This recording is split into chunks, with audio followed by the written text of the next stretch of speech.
ธรรมดาบ่เฮ็ดมันเป็นมีประโยชน์อยู่อันนี้แค่หลอดมันจะเฮ้ยมันอยู่ในหันแล้วบ่มีว่าซั่นแม่นแต่เก่ายังเพิ่นบ่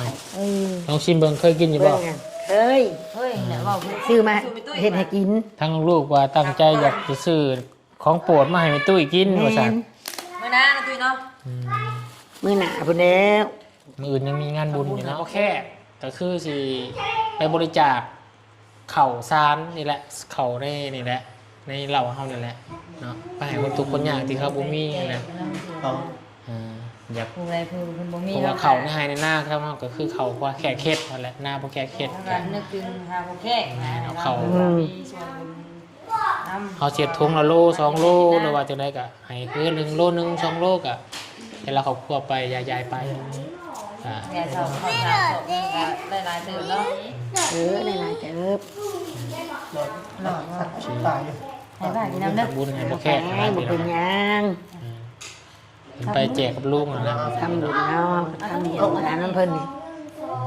เพิ่นก็ทำบุญมาเฮาอยู่เสื้อผ้านั่นของบ่แขกนั่นบ่ให้ไปเบิดตัวใดมันใหม่มีแต่ว่าไปบริจาคแม่นบริจาคกันเพิ่นไปไทยแหละเพิ่นให้นะมีตุ้ยน่ะมันยังเพิ่นเป็นห่วงมีตุ้ยน่ะบ่แข็งแรงแต่บ่แข็งแรงแต่ก็ย่านหมู่มีผู้เบิ่งมีตุ้ยน่ะว่าเหลือแต่แม่พระคนเดียวน่ะพี่น้องอยู่ในเรือนก็รักษาดีๆสุภาพกันเนาะเบิ่งทางนี้นะว่าองค์เดียวเนาะนั่นแหละจ้ะสุดความสามารถของลูกนั่นแหละนี่มัน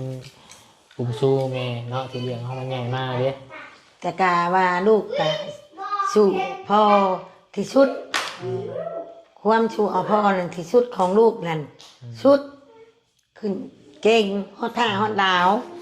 สู้เอาพ่อนั่นแม่ก็ดีมุกดีใจหากแต่ว่าน้ำตาตกอยู่กับยาหากลูกนั่นสู้เอาพ่อนั่นสู้ชุดหัวใจจนว่าฮอดท่าฮอดแผนมื้อแนะเป็นที่ชุดท้าย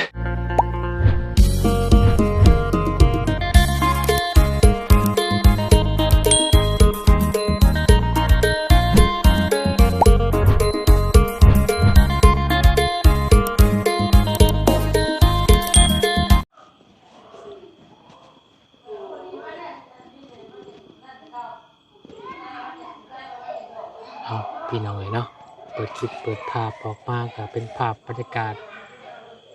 มีเสียงลูกเสียงลานโฮเซลมวนซืนตามภาษาเล็กน้อยที่ไหลเลี้ยงสาพี่น้องเนาะเป็นเล็กน้อยก็ดีอย่างหนึ่งนะพี่น้องเนาะบ่ต้องคิดบ่ต้อง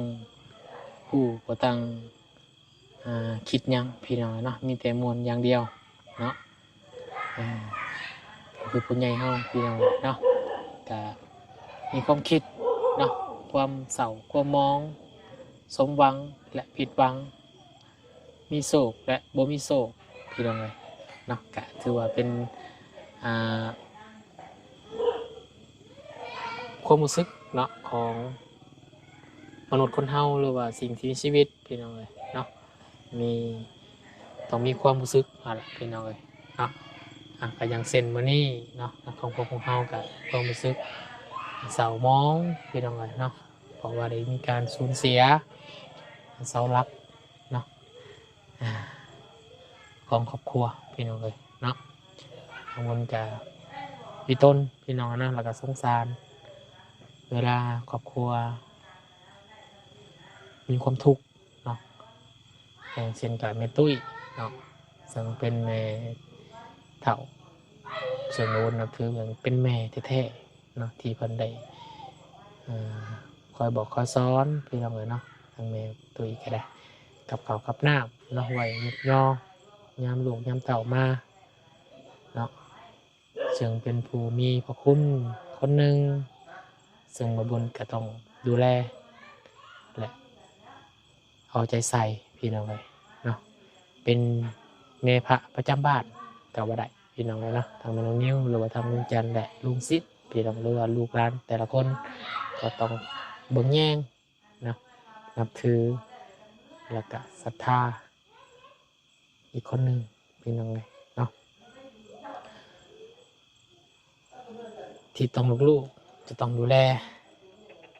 เอาใจใส่เนาะกับ อยากให้ลูกๆทุกคนนะครับพี่น้องถือว่าเป็นลูกเนาะก็ต้องพวกเขายังสิมีพวกเขายังมีชีวิตอยู่เนาะหรือว่าพวกท่านยังมีชีวิตอยู่เขาก็ต้องเอาใจใส่พี่น้องดูแลเฮ็ดให้เต็มที่จนซ้ำที่เขาจะเฮ็ดได้นั่นแหละพี่น้องเลยเนาะถ้าว่าเขาเฮ็ดบ่ได้หรือว่าคิดได้ก็สายเกินไปมันก็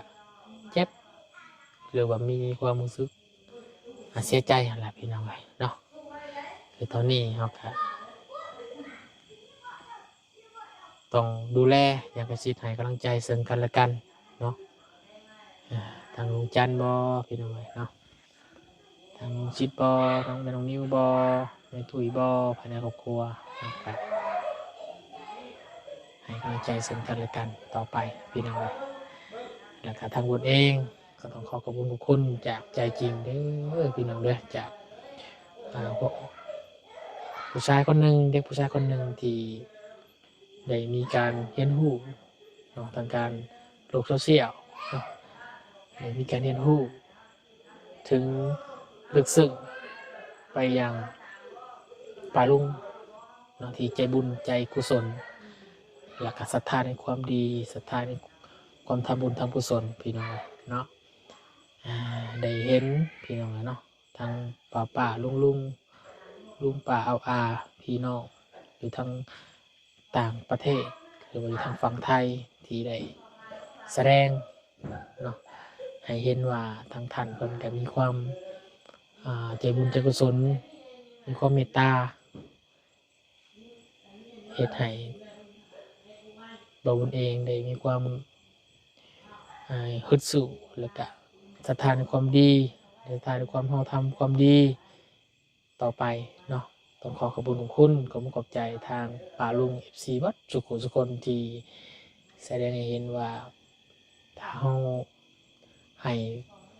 ไผสักคนทานไผสักคนกะเพื่อเราที่ได้รับไปกะคือความสุขแล้วก็ความศรัทธาของในตัวของเพิ่นพี่น้องที่เพิ่นสอนให้เรารู้ว่าความดีเป็นสิ่งที่บ่ตายและเป็นสิ่งบ่ที่เหี่ยวหายถึงมันจะทำยากแต่มันก็ส่งผลที่เราได้เฮ็ดไปแล้วมีความสุขเนาะก็ขอบคุณขอบใจหลายเนาะที่ให้ประบุญได้มีพลังฮึดสู้สร้างบุญสร้างกุศลต่อไปพี่น้องเอ้ยขอบคุณขอบใจหลายเด้อพี่น้องเอ้ยเนาะเดี๋ยวมื้อนี้ถ่ายบรรยากาศยามค่ำมืดๆเนาะทางแมวนิ้วเนาะก็ได้มาแต่ในเมืองพี่น้องเอ้ยน้องบ่ฮู้ว่าเพิ่นมีหยังมาฝากทางแม่ตุ้ยเพิ่นให้แมวนิ้วมีหยังน่ะมีหยังมาฝากแม่มื้อนี้ขนมกับนม ขนมกับนม โดยสบายดีเด้อปลาลุงเนาะ สบายดี ขนม สบายดี ขนมเปรี้ยว ขนมเปรี้ยว ได้ขนมมาฝาก ตั้งใจว่า อยากจะซื้อของโปรดเนาะมาให้ทางแม่ตุ้ย อยากให้เพิ่นกินข้าวกินน้ำแน่ปลาลุงทางแมงนี่ โด กั ย นเปิดขามาบัดข้ามก้อน มันคำก้อนพี่น้องเพราะว่าได้ไปเวียกเนาะทางป่าทางลุงจันทร์กับไปในเมืองเพราะว่าเขาไปกับคำเนี่ย3-4 โมงเลยเด้เพื่อกลับมาหอดตลาดที่ว่าอยู่ตลาดแรกนะครับตอนค่ำแต่ว่าผมปิดก้อนพี่น้องเลยเพราะว่าตะกี้ว่าทำใจซื้อกับปุ้นเนาะหรือว่าขนมจีนพี่น้องมาให้ทางตุ้ยที่มันเคยมากเลยนี่เห็นเมนูให้มันกินฮะละ กินเลยปลาลุงเนาะ อืม แบบว่าอยากให้เพิ่นกินข้าวกินน้ำแน่ เดี๋ยวแต่ตอนนี้เอาตัวนี้ให้เพิ่น มา เนาะ ข้ามก้อน โดยไปสายเดียวเอาขึ้นไปทางเลื่อนก่อนเดี๋ยวบุญตามไปเด้อ ด้วย ไปเอามีแต่รอยยิ้มอะไรพี่น้องเลยให้พี่น้องเฮาหรือว่าให้ทางแมงนิ้วไอ้น้องซึ่งกันและกันเนาะยิ้มให้กันก่อนเนาะรอยยิ้มนี่แหละที่สำคัญพี่น้องเลยเนาะเฮ็ดให้มีความแสดงเห็นว่าความหักความแพงพี่น้องเลยเนาะแสงสว่างพี่น้องเลยก็คือไฟโซลาร์เซลล์เนาะวันพุ่งเดี๋ยวนี้แม่นเอื้อยเนาะเพิ่นพี่น้องอะไรเพิ่นมาให้ยืมก่อนพี่น้องเลยเฮ็ดให้มีความแสงสว่าง ตะกี้มันคือมืดอยู่พี่น้องเลยเนาะก็เสียหาซื้อมาใส่ก่อนพี่น้องบุญก็ได้พอเวลาบุญบ่อยู่เนาะมันก็เสียหายเงียบเนาะคือลูกหลานเนาะตอนนี้มาตัวรวมอยู่แม่น้องเชอร์มาเล่นน้ำพี่น้องจะมาลุงจันทร์กับลงมากับแม่น้องเชอร์เพราะว่าเป็นอาบน้ำก่อนน้องเชอร์มันก็เลยอยากมาเล่นน้ำวินเนอร์ก่อนก็เลยลงมาก่อนเดี๋ยวทางป้ากับลุงกับสิขี่รถจักรมานอนในแม่ตุ้ยเนาะจักให้มันอุ่นอะไรพี่น้องจาก3 มื้อ 3 คืนบ่เพราะว่าจะเดินทางขึ้นเซโปนนี่ก็น่าจะเป็นวันที่26พี่น้องเนาะมันนอนอยู่เพื่อนจาก3 มื้อก่อนครบ3 มื้อก่อนทางก่อยเดินทางพี่น้องเลยเนาะเพราะว่ายังใหม่ๆเนาะที่มีการสูญเสียทางพ่อแขกไปเนาะกลายเป็นอยู่อุ่นทางตึกไปก่อนพี่น้องเลยไปพี่น้องเลยต้องขอย้ายกันห่างเนาะไปหาทางไปตุ้ยกันเลยพี่น้องเลยโอ้ยเสียงยูเงียเนาะพอปุ่นทางในตุ้ยพี่น้องเลยเนาะมีเพื่อนซานแต่ว่ามีเล็กน้อยนี่ก็เงียบแล้วนะตุ้ยเนาะเงียบแล้วตอน7 โมงนั่นเล่น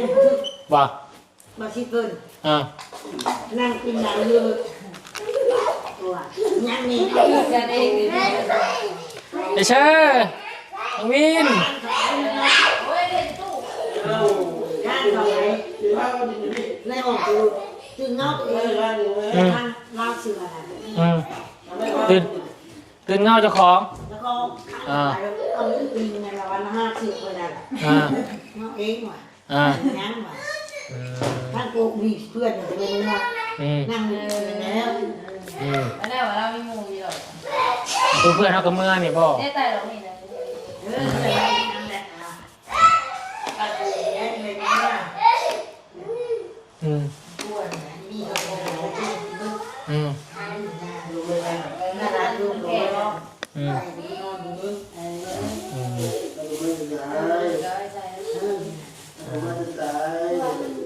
ถั่วเนาะไอ้ตุ้ยกินข้าวแล้วบ่กินแล้วสบายดีนี่ฝากไปทางนี้กันเลยฝากไอ้นี่ไม่ฟังเสียงไงอยากฟังเสียงในตุ้ยหน่อยดิ FC เพิ่นก็ได้พี่น้องเนาะแต่ตอนนี้นี่เสียงแต่น้องๆเพิ่นเนาะม่วนพี่น้องเอ้ยลูกหลานใช่ว่ามาเอาปุ่นไปตู้แล้วนี่แหละเนาะใครที่มีลูกมีหลานที่ไหนคนเฒ่าบ่เงาเนาะมันคนเฒ่าแล้วคนหนุ่มก็คือกันแล้วพี่น้องเนาะมีลูกมีหลานม่วนซื่นก็เฮ็ดให้บ่เงากินข้าวแล้วไปตู้น่ะกินแล้วเตรียมหยังกินกับมันกุ้งใหญ่กับอันปิ้งปลาแห้งว่าสิแม่ตลาดให้ซื้อมาเฮ็ดให้กินทั้งลูกว่าตั้งใจอยากจะซื้อของโปรดมาให้แม่ตุ้ยกินว่าซั่นมื้อหน้านะตุ้ยเนาะ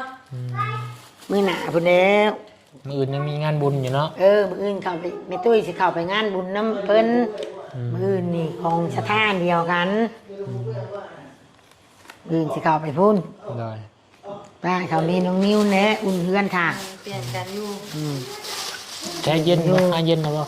นี่ให้แม่ตุ้ยกินอันนี้กินตอนนี้พ่อนี่นมยาคุพี่น้องเอ้ยกินแหละถ่ายสะดวกหลอดมันเนี่ยแม่ก็ไม่ทายยากหรอกธรรมดาบ่เฮ็ดมันเป็นมีประโยชน์ด้วยนี่แค่หลอดมันจะเฮ้ยมันอยู่ในหันแล้วบ่มีว่าซะแกเรากินหรอกแต่เราที่นี่แล้วบ่หายนี่ตะเกาจังเพิ่นบ่ลองชิมเบิ่งเคยกินอยู่บ่เฮ้ยเนี่ยว่าเพิ่นนี่แหละตุ้ยอยู่ตัวเองนั่นซื้อมากินเรื่อยอยู่เฮ็ดตื่นว่าเคยกินบ่ว่ายันว่าบ่เคยนึงบ่เชื่อเนาะเพิ่นก็เฮ็ดอันยั่วจิตใจของแม่ตุ้ยพอน้องกินก็ดีเคยซื้อมาให้กินอยู่ก็ว่าเคยกินบ่นี่ยังแน่ที่บ่ค่อยได้กินทุกอย่างอยู่นะตื่นเนาะเนี่ยเรากินแล้วก็บ่ได้จักได้บัดนี้ว่าต้องตรามกินแม่แน่ให้เราสู่เรากินแล้วเชิญสบายดีปะลุงล่ะไปจ้ากัน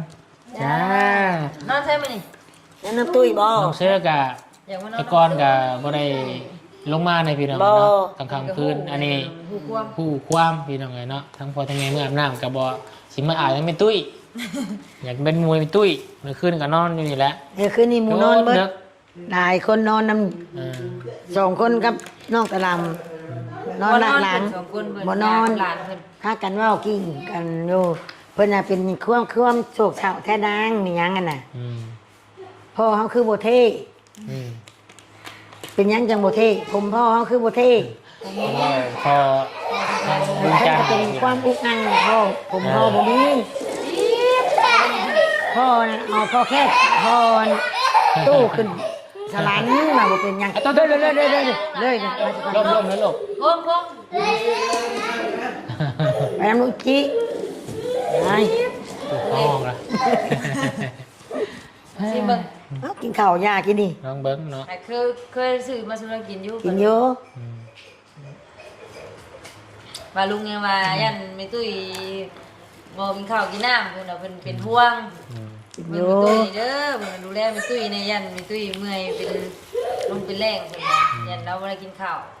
กินอยู่เราก็นอนไม่ตุ้ยเนาะ กินกิน กิน กิน น้ำลูกน้ำลานนี่แหละเนาะ คืนเนี่ยก็เป็นคืนที่สองเนาะที่ทาง แม่น โอเคไปคืนที่สองมือที่สามพี่น้องเนาะ แม่น มือนี่วันที่เช้าหาเนาะอืมมือที่สามแล้วก็วันที่ตื่นเช้าวันที่26แหละทั้งลูกว่าสิขึ้นเชโปนได้ไหมเด้อ โดย อ่าเพราะว่า แต่ว่าขึ้นบรรยากาศ หาหมูมาเสียค่าบ้านนั่นแหละ นั่นเพราะว่าต้องเสียฮีดเฮ็ดฮีดทั้งบ้านเพราะว่าที่เอาทางพ่อแขกเพิ่นเพราะว่าเพิ่นได้เสียชีวิตอยู่ทางนอกนะพี่น้องเนาะอยู่แบบว่ามันบ่คือเพิ่นอยู่ปกติ คน นะ อยู่เพื่อนเอา เพิ่น มา อยู่ พา เรือน บ้านเนาะ แม่นมาพาบ้านกลับมาจากเซโป คั น น พุ่น เพื่ แห อ ละ ไปข้างบนหมอนี่ก็คือกันบ่แม่ การ คันเสียอยู่หมอแล้วเฮาเอาพาว่าสิดิ การขู่คนเงินน่ะ500,000บ่นี่ได้ยังไม่ได้ถามหมู่ เอาง่ายๆเสียชีวิตอยู่นอกบ้านแม่นเลยเสีย มี เสีย เงินพร้ เนาะ อมอีกมีขนาดอีกนี่ บ่ฮู้ว่าเงินเท่าไหร่เนาะ ยังบ่ฮู้เงินน่ะ หาหมู่ผู้เพิ่นเคยนะ อืม เอ้ยว่าแม่กิน แต่ว่าหมู่น่ะมีแล้วน้อยใหญ่บ่จักเพิ่นมาเรียนนั่นแสดงว่าเป็นโตไปห้องให้กูตาห้องอีกโลด ขนมลูกกินลูก ซิมก่อนลูกซิมก่อนลูกซิมก่อนเดี๋ยวลูกสิ อ่ะ ให้ลูกจิอ่ะ ลูกกิน แม่ตุ้ยตัวนี้ของเจ้า กินบ่เบิด แมวเศร้าแล้วบ่เจ็บท้อง สักจุ๊บ กระเพาะขึ้นเนาะ พอขึ้นจุ๊บเอามาสู่ลูกจิกินนี่นะนี่ จะลุงกินไปให้ป้ากินเด้อ จะไปซักไปซักนี่ ให้ป้ากินให้ป้ากิน นี่นี่บักหนักกินตัวนี้ อ้าว โอเคโอเค กินแน่ อย่าคูอ้าว เล่น กิน บอกว่าด้วยจะบอก อ่า ทางไอ้น้องอย่างนึงกับเบิร์ดเท่านี้ปลาลุงเลยเนาะสามพี่น้อง ตามไปเนาะ สามพี่น้องกับมาคุกขาคุกตากันเบิร์ดเนาะทางป้าทางอ้ายคุกปลาลุงเลยเนาะ นอนอุ่นน้ำไปตุ้ยก่อน3 คืนเนาะแล้วก็วันที่26ก็สิเดินทางขึ้นเชโปนก่อนจัก นี่ก็จะเพิ่น 2 เมื่ มื้ อ อ เมื่อไรได้บอก ทั้งลุงโอ้โห คันแมนช่วงนี้ชุมเพิ่นขึ้นไปเนื้ออะไรแมนมอยเมื่อแล้วทางนี้ ให้ชุมเฮาลงมาก่อนก็ได้ แม่ ถ้าหับอ่าลูกชายลุงก็ได้นอนรับรถใหม่ก่อนจะกลับบ้านก็ได้ พอดีแล้วปีใหม่อยู่แล้วไม่ตุ้ยเลยเนาะบอก ป้าแม่เราก็ยังบ้านเราด้วยกันเพราะว่าป้าก็ยังพร้อมกันบางเบิ้งวันจันทร์แมนวันที่วันง่ายๆวันอาทิตย์เนี่ยต้องในมานะสมมตินะวันอาทิตย์ต้องมาอยู่บ้านแล้ว คือวันอาทิตย์วันจันทร์ไปหับรถลุงจันทร์พี่น้องเลย ไปสองมื้อเนาะ ไปช่องมือ แม่น ไปช่องมือว่าอยากอยากทำบุญให้พ่อแค่ก็คือสิไปบริจาคเข่าซานนี่แหละเข่าในนี่แหละในเหล่าเฮานี่แหละเนาะไปให้คนทุกคนยากที่เขาบ่มีนี่แหละอยาก ผู้ใดผู้เพิ่นบ่มี เพราะว่าเขาในหายในหน้าครับก็คือเขาพอแค่เข็ดนั่นแหละหน้าพอแค่เข็ด แล้วก็นึกถึงหาผู้แขกนะมีส่วนบุญนำ เขาเสียบทุงละโล2 โลหรือว่าจะได้ก็ให้คือ1 โล 1 2 โลก็ให้เราครอบครัวไปยายๆไป เนี่ยสอบข้าวสารสอบนึงก็ได้หลายเติบเนาะ ได้หลายเติบ หลอดว่าให้บ้านกินน้ำเด้อ ทำบุญให้พ่อ แข็ แค่ ง นะ บ่ พี่น้ เป็ อง นหยัง ไปแจกกับลุงนะ ทำบุญเฮาทำบุญร้านน้ำเพิ่นนี่เพิ่นก็ทำบุญมาหาเฮาอยู่ เสื้อผงเสื้อผ้านั่น ของบ่แค่นะบ่ให้เอาไปเบิดตัวใดมันใหม่มีแต่ว่าไป บริจาค แม่นบริจาคคันเพิ่นได้ใส่ก็ได้ใส่บ่ตัวใดมันใหม่ตัวใดมันใหม่นะตัวใดมันใหม่ที่พวกแขกบ่ได้ใส่สิ ฮุบไป มั เบิ น ด มีอยู่บ่ยังมีอยู่ มีบ่ เรื่องเรา เครื่องล่างพอดียามหนาวนี่ บ่ โอ้ คือเจ้าอันว่าคือเว้นที่เราก็ให้ทั้งน้องเคยทั้งหยังไป เอ ใส่ อให้เด้ เป็นนั่นแหละเพิ่นว่าบริจาคไปนำ แจกให้น้องให้น้องพอแค่ให้น้องมันพ่อบุญมาให้อาให้อาแล้วก็ให้เรียนเอาลายก็ให้แม่ย่าพ่อ แต่ว่าเฮาไปให้เพิ่นใส่เพิ่นก็พวกแขกเพิ่นก็ได้ใส่นำ แม่ย่าก็ให้ทรงโตแม่ย่าก็เชื่อของแม่ตุ้ยไง เพราะว่าแต่เพิ่นพวกแขกเพิ่นอยู่กับทางปาลุง FC ก็ฝากมาให้เนาะเราฝากสิฝากมาให้ มาแล้วก็เลือกถ้าแม่น้องเชื่อเลือกก็เมื่อให้พอแค่ แม่น แม่น้องนิ้วเลือกก็ให้พอแค่คำว่าลูกเคยคุณเลือกก็เมื่อให้พอแค่แล้วก็หลายตี แม่น ถุงแช่คุณแหละแล้วก็ แต่ว่าบ่ให้ ลาหนังคนบ่ม นะไป คนว่ามักแต่งอยู่หักแต่งของเก่าของหมู่กันแล้วก็บ่ได้เลือก อืม เอาลุงเบิดทุกอย่าง แต่ว่าไผเอาให้แล้วก็นุ่งโลด อืม อยากได้อะไรลูก เราบ่ได้เรื่องนั้นดอกเรื่องรามักแต่งกับมักแต่งอยู่ถามหมู่ให้กับมันก็แม่นว่ามีตัวงามอยู่เนาะบ่แม่นว่าสิโตขี้ได้ อืม เพิ่นผ่านมากับตัวสำวานเสื้อเก่าของเพิ่นก็มันเป็นตัวใหม่ของเฮาหั่นเด้ได้ โอ้ถ้าว่าบ่ฟ้าวก็เพื่อลำปีใหม่ก็ มาส่งหมอ มาส่งหมดบ้านอยู่แล้วว่าสิมาเล่นน้ำตู้พ่อแล้วก็สิเมื่อพุ่นเลย วันนี้สมมุติว่าเมื่อไปอยู่ลำตุยวันนี้เกย ต้องหาเคนคนมาอยู่แหล้ว ทำมาส่งเนาะคำอยู่ดีนี่ค่ะ นั่นดิ มีนกมีมาอยู่นกอืม พี่ฮานอกไป นอกลูกหลานยากดอก กลางคืนจะได้กับมาไปมือเดียวก็ฮอดแล้ว ลูกเชียวเพิ่นก็บอกอย่าเด้น้องปะมี่ถ้าพ่อตัวไปเนื้อเมื่อไรนั่นมาหาแม่เด้อโดยว่าลูกก็มาวินนี่หลานเพื่อน ลูกหลานไปลุงไงเนาะมาอยู่น้ำ ลูกหลาน เมื่อกับมานอนเพื่อนกับแมวคืนนึง มันจะเพื่อเมื่อมันก็ต้องทำเยอะเนาะ ต้องนอนอยู่แล้วมาบ่ได้ มันจะคืนอย่างไรแล้วกับมาเอากันเดินทางมาไปในกับเมื่อแบบพอตู้พอผู้ภัย ต้องเวคันเวพี่ในเมนตอนมาว้าวอันนี้เขามาเขาไปเลย ทำมาเอาแววแล้ว เบิ่งก่อนก็รู้ไหมเนาะอยู่ดีมี อยู่ดีไม่แห้งเบิ่ง สถานการณ์ตั้งครอบครัวนี่แหละ เลยทำโดนไปกับลุงมาก่อนเนาะ แม่เดี๋ยวมันน่าจะให้ลุงกับป้าเมื่อก่อน อืม เพื่อมา นั่นคืออัน เป็นบุญกิน วิทย์บุญวิทย์อย่างแรงคืออัน เงาหลานมาอยู่น้ำ แต่ว่า ต้องเบิ่ง สารวัตรแต่ว่า ต้องเบิ่งก็น่าจะ น้องคือแต่ว่า เดือน ว่า สาม เพิ่นให้ แล้วเนาะ ง่ายก็นี่เฮาก็ดิ้งเนาะอย่าให้มันแรงอย่ามาลงฝนตกนั่นนะ เดือนสองเข้ามา สอง คือว่าเบิดเพื่อนเนี่ยนี่ก็เดือนนึงเนาะเดือนหนึ่งเดือนสองเอาก็หาไว้ก่อน ค้นหาไว้หลายแล้ว ว่าบ่ได้ หาแล้วบ่ อยากให้อากตามหมดชุดน้ำสารวัตรผู้เพิ่นครับเขาก็ เขาก็มีการเนาะมันจะได้แบบเนาะ ก็เฮาเว้าไปก่อนสินะบ่ชุดเมา แต่ว่าสารวัตรนันหา4คน5คน เฮ็ดใช้มือ 10 เล คน ยบ่ได้บ่ใช่ไหมเดือนสามออกใหม่สามคำ พาเฮ็ดน้ำมันก็เฮ็ดอยู่วัดบ่เฮ็ดอยู่วัด5 4อันนั้นเฮ็ดอยู่กองบุญแบบว่าเฮาต้องฮักอันนั้น อืม บ่ได้แม่นเฮ็ดบุญอันนี้ เฮาไปเว้านํมันสารวัตรกัน หรือ เทื่อ ว่า เพิ่น เฮ็ดก่อนสามคำเหมือนหนึ่งคำแบบบ่ได้อีกเนาะ บ่ได้ โจ้เพิ่นเฮ็ด โจ้ ทำเพิ่นก็เตรียมแล้วเนาะ แม่น ต้องล้างเดือนสามมาสามคำบ่ได้ เฮาสิเว้าไปก่อนเดือนนั้นเดือนนี้ก็บ่ได้ต้องไปหาสารวัตรจังฮ้อนจังฮู้เขาว่าโอ้ยเพิ่นเอาหลายแล้วบ่ได้ดอกว่าไปก่อนบ่ได้ต้องเพิ่นแต่งสารวัตรเว้าให้ฟัง เมตู้แล้วว่าเราเอาเงินเป็นละ ต้องมีเงินยัง มียืนเป็นมียืนให้เป็นละ ไว้ไงละไว้ไงละคิวเนาะ เออเด็ดคิว บ่นำเอาอีกคือเฮาสิกับที่บุญไก่ก็น้องไก่กับประเทศอีกนี่นะ บ่มีหรอกบัดนี้มันจ่อน่ะ เอาเงินสาววงไปอย่างดี มันนั่น เงินสามเลยค่ะ ถ้าโฮมก็ แม่นอยู่เราตู้ที่ได้แล้ว ได้อยู่ดอกหาเขาก็บอกเพิ่นนั่นอาจารย์เพิ่นน่ะเพิ่นฮู้อยู่แล้ว เขาบ่ให้ใกล้ดอกในจึงรุมมึงเพิ่นเฮาก็บ่ยากดอกกล้าว่าเฮาเฮ็ดตัวนี้แล้วสะก่อนตัวหมู่นี่ โท เวลาลงมาสปน เออ สี่ เฮ็ดแล้วตัวหมูแล้ว แต่ไม่เห็ดฮีดคลองตามประเพณีอยู่ในบ้านในเมืองอะไรพี่น้อง ก็ไปถาม แล้ว เพื่อนเฮากันเพื่อเฮาเตรียมของ แม่น ก็ดี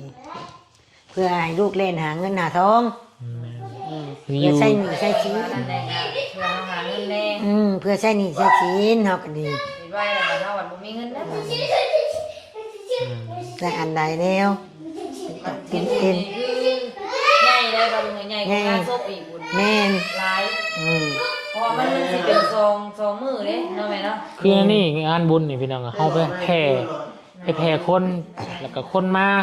เขาไปงานไปเอิ้นคนมางานบุญเฮาเขามากินเขามาทำบุญบาดนี้เฮาต้อง เฮาเอิ้นหลายเพิ่นมาหลาย ต้องให้ เจ้าภาพต้องรับให้มันเพียงพออาหารการกินนะพี่น้อง จุดบ่อน โอ้จุดไม่ตีทันจะว่าแย่ง พี่แต่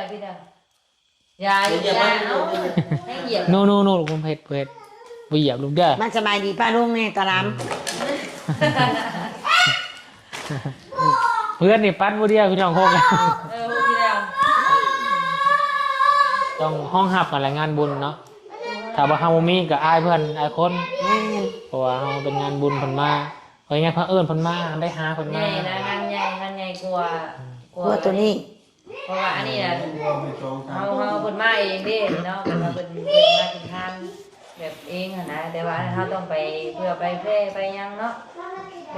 แขกไปคน อืม เราสัญชาติเรา อืม เราคนเราเพิ่น นี่เราต้องมีอาหารการกินแบบพร้อมเพรียงต้อนรับเพิ่น อืม มาทำบุญของเรานะแล้วก็ต้องใช้เวลากะเกียมก็ลายพี่น้องเลยเนาะวางแนว เอาตามนั้นแหละเนาะมื้อนี้ก็บ่มีหยังหลายพี่น้องมาให้กำลังใจ เอ คุย อ กัน กำลังใจให้มีตุ้ยมีตุ้ยก็ดีใจอยู่สำนี่น่ะ เออ ลูกมาก็กำลังใจให้มีตุ้ยก็บ่เป็นหยัง เรียวเงาแล้ว เอ เนาะ อ เป็นกำลังใจให้แม่ตุ้ยเพิ่นทุกคนเพิ่นน่ะเห็นแม่ตุ้ยให้ก็ให้นำแม่ตุ้ยเช้าก็เช้านำเพิ่นน่ะเพิ่น ภาษี FC ว่าให้น้ำทุกคลิป คลิปแรกก็เบิ่งเหรอให้